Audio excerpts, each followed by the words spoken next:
across the country are desperate for. 8:31 is the time on the clock. It is still breakfast in the desert on 95.3 FM. Like we said, we will be opening up phone lines quite shortly at 061-279-644 or 0811446083. That's our WhatsApp line. And you can send us a WhatsApp message very, very shortly, a voice note rather, to be more specific, and answer the question of the day that we do have for you. The question reads: of the 40,000 Namibians applied for recruitment in the Namibian Police, and only over 2,000 applicants were shortlisted for interviews, what do you think the country needs to do better to create more employment opportunities for the youth? You can also call in and comment on various other issues that we spoke about earlier in the show. Now, speaking on that particular issue, a party 2,398 people have been shortlisted for interviews by the police out of 40,000 that applied, as the police seek for only 1,000 cadet officers.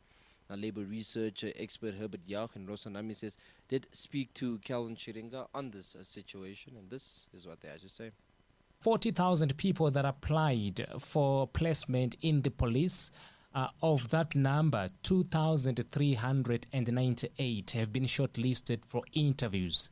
What do you make of that? Out of 40,000, only 2,000 have made it. And the police are looking for just 1,000. Is this yet another stark reminder of as the media have framed it, the ticking time bomb that we are faced with as far as youth unemployment is concerned? Absolutely. And in fact, I would go as far as saying that the ticking time bomb has started to explode, because this is another confirmation that people, and especially young people, need jobs. So even if a place has maybe 5 jobs available and advertises publicly or on social media, you're likely to get thousands of jobs, simply because people across educational qualifications are now affected by unemployment, meaning people who had a few years of schooling, people who had maybe worked before but then lost the job, people who've been unemployed for many years, but also recent graduates and people with qualifications from vocational training centers. They're all struggling to find work. And so when you're in such a desperate situation, you have no income, there is no job in sight, and then you hear about a job advertisement like that one of the police, then of course thousands of people will apply. And I think that is the clear indictment of how serious the situation is. It is not surprising because over the years I followed a little bit the services, the labor market services of the Ministry of Labor, and there you find when you have job seekers registering compared to the numbers of jobs being available, you have already a ratio of something like 1 to 100. So very clearly, the number of jobs available in the country are far below the number of people that are desperate to find jobs. That's right. The Deputy President of the SWAPO Party, equally the Deputy Prime Minister, Netubonani Daitwa, was in Walvis Bay over the weekend, where he was meeting with the business community there, also SWAPO sympathizers, new additions to the party, but also she talked about youth unemployment. Do you think politicians seem to have the answer for these 37,602 that have not made it now into the police? Is there a political message for them, a promise that they can hold on to? A general promise or a political message of intent is not good enough anymore. What Namibia needs is very systematic and direct interventions to create those jobs. Some of them were identified way back in the national employment policy that was presented by the then president in 2013, or 10 years ago. And that aimed to create not 3,000 or 4,000 jobs, clear target 90,000 additional jobs. Many of the things have simply not been implemented, and therefore this number of jobs was not created. Now we're dangling another carrot like oil discovery and green hydrogen. But that in itself will not create that number of jobs. We're nowhere near, in fact.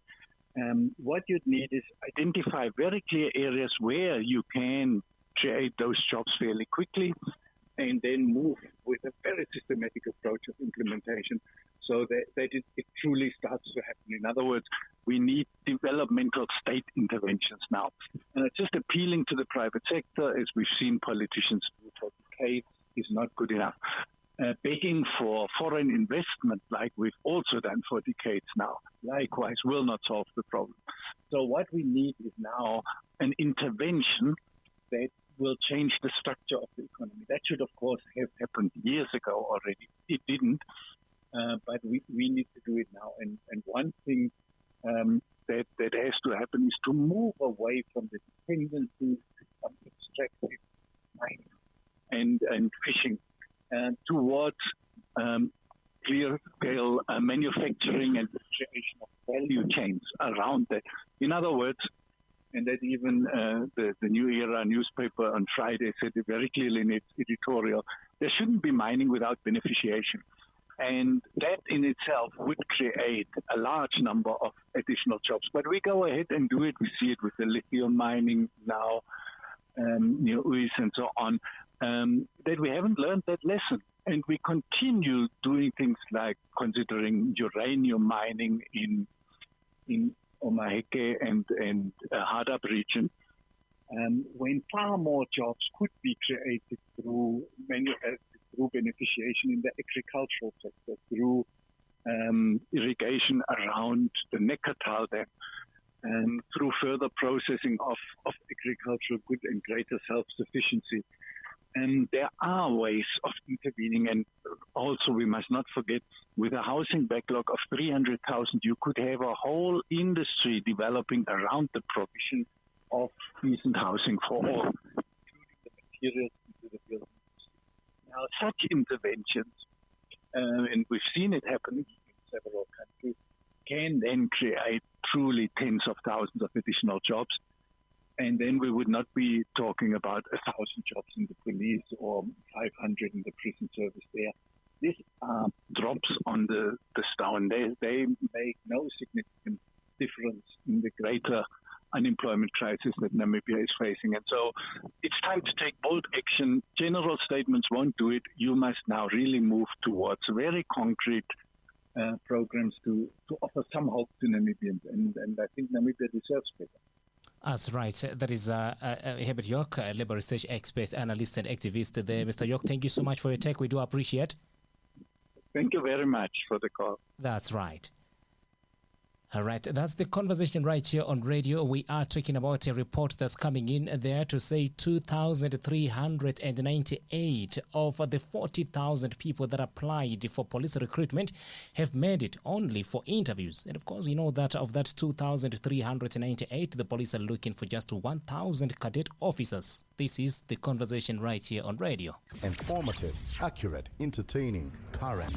Desert Radio, the bold voice. All right, we are joined on the line by social activist Rosa Namises to talk about this particular matter here, where we are talking about 2,398 people that have been shortlisted out of 40,000 that had applied for police recruitment, and that the police are only looking for 1,000 cadet officers there. Let's take a listen to what she... Let's take a listen.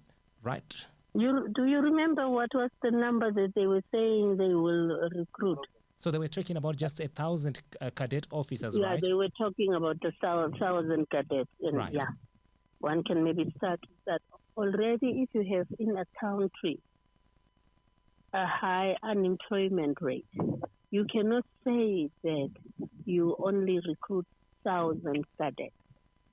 Now we have seen that there is a high level or high number of applicants, meaning unemployed, meaning youth, meaning citizens. And the number that is selected is really very low for the country. I don't know whether people have looked at what is to be served in the country and what they are saying they can recruit. Right. Why has the number been put now to the number that they have recruited? And then there is shortage of police. And these are cadets. These are going to be people that would maybe work under the regular police officials as well. So why don't they take the number and train them and have them as police reservists? Also, they can stay as police reservists with a bit of income, with a bit of salary or income, salary, and a bit of training, further training. And then as they improve, they get given the rank. Like police have ranks. They go, you can be a cadet, you can be a police reservist. I would have proposed that so that we recruit our people, the young people, because that is a sign of we are telling you we need a little bit of budget. Right. That is to tell us we are in need of something. And cadets are vehicles that can go far. And once they are recruited in, the officials can really do something with them. I don't think the budget cannot allow a little bit of an income per month, reservists, trained, already prepared, going from one level to the other until they become competent police officers. I am really certain that we repeat every time when we do recruitment. Now it was the NDF. Last time it was the very same police. And now we are just repeating under leaders in the police, learning and seeing what's happening and moving towards solving the problem of our young people's unemployment. Of course, I also can guess already that in this number that is recruited, the women are even better. Right. I think we should really, with women and we should look at it with the resources that we are having, and we should look at it at the potential of the applicants. And therefore, maybe based on that, we can make the decision. Because they might not finish our coffers. They might not. That's right. So I am really sad. Yes. Yeah? And how long will it take us before that ticking time bomb explodes into something else that we don't want to see? I think next elections, maybe the time bomb will explode.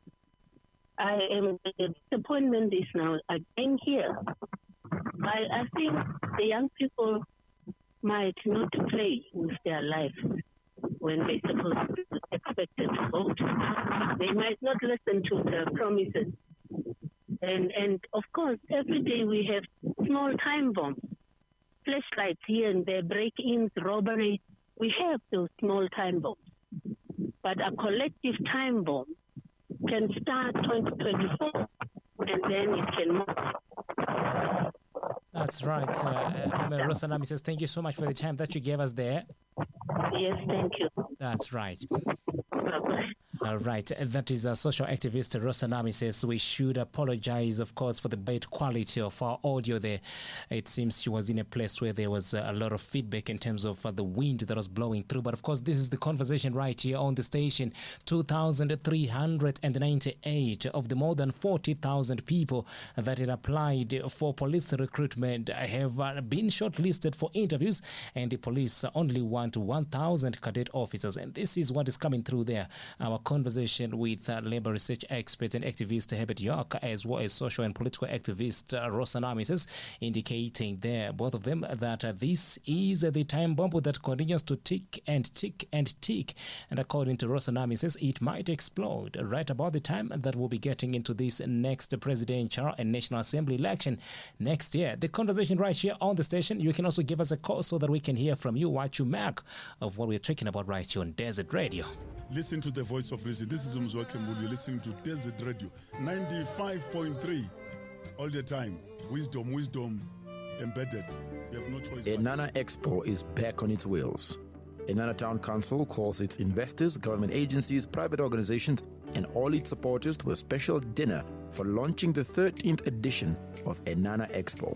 Gala dinner is on the 9th of June 2023 at Monte Carlo Guest House in Enana. Time is at 1800 hours. Honorable Netumbo Nandi-Ndaitwah, the Deputy Prime Minister and the Minister of International Relations and Cooperation, will be the guest of honor and keynote speaker. A table for 10 people costs $5,000 Namibian. For 5 costs $2,500, and and for individuals is 500 Namibian dollars. Reserve your table with Ms. Ndeshing Ifikwa at 065 290 615 or 081 275 4195 or Paulo Shilongo at 065 290 621 or 081 433 0400. This is Desert Radio.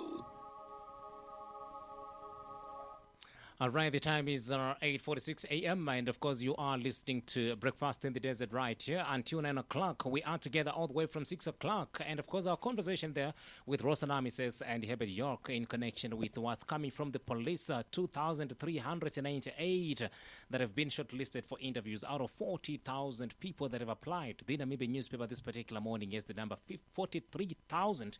And of course we want to take a look at what you are saying on social media in connection with this particular question here. After 40,000 Namibians applied for recruitment in the Namibian Police, and after only 2,300 applicants being shortlisted for interviews, what do you think the country now needs to do better to create more employment opportunities for the youth? Of course, my colleague CJ Namine will be assisting me with some of the comments that are coming through there. But Saima Haingubi, I see you there. You say that let all that reach retirement age go home, please, so we can have room for others. And George Litutu says get rid of the Ministry of Labor. And then, of course, Jerestian Shakur says the government